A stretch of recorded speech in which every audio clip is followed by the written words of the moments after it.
Hello everyone, তোমরা সকলে কেমন আছো? আশা করছি সকলে খুব ভালো আছো। তো আমিও অনেক ভালো আছি। তো কিছুদিন ব্লগটা আমি কন্টিনিউ করতে পারিনি একটু শরীর খারাপের জন্য।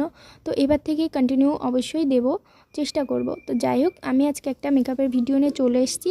তো সেটা তোমরা কন্টিনিউ দেখতে থাকো ব্লগটা, তাহলে বুঝতে পারবে। তো যেহেতু প্রথমে আমি ফাউন্ডেশন দিয়ে নিয়েছিলাম, তো তারপরে বেসটা আমার কমপ্লিট হয়ে গেছিলো। তো চলো, আমি এবার চলে এসেছি হেয়ারের ওখানে। তো প্রথমে ভাবছিলাম যে আর কি খোপা করব, তো পরে দেখলাম যে না, রিসেপশন লুক করব, খোপা করলে ভালো লাগবে না। তো তারপরে চুলটা ছেড়ে দিয়েছিলাম। তো তারপরে আমার সিঁদুরটা পরানো কমপ্লিট হয়ে গেছে।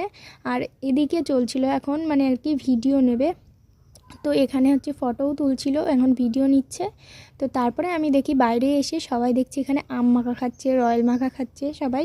তো তারপরে দেখো এই যে বৌদি হাই করে দিচ্ছে, আর এই যে আমার মডেল হাই করে দিচ্ছে। তো তারপরে দেখো ওখানে হচ্ছে আমার ভাগ্নে কোনায় গিয়ে ফোন দেখছে, আর এদিকে মডেল তার বয়ফ্রেন্ডকে দেখি একটু লজ্জা পাচ্ছিল। তো যাই হোক, আজকে যদি মেকআপটা তোমাদের ভালো লেগে থাকে তো অবশ্যই কমেন্ট করে জানিও, আর ব্লগটা যদি ভালো লাগে সবাই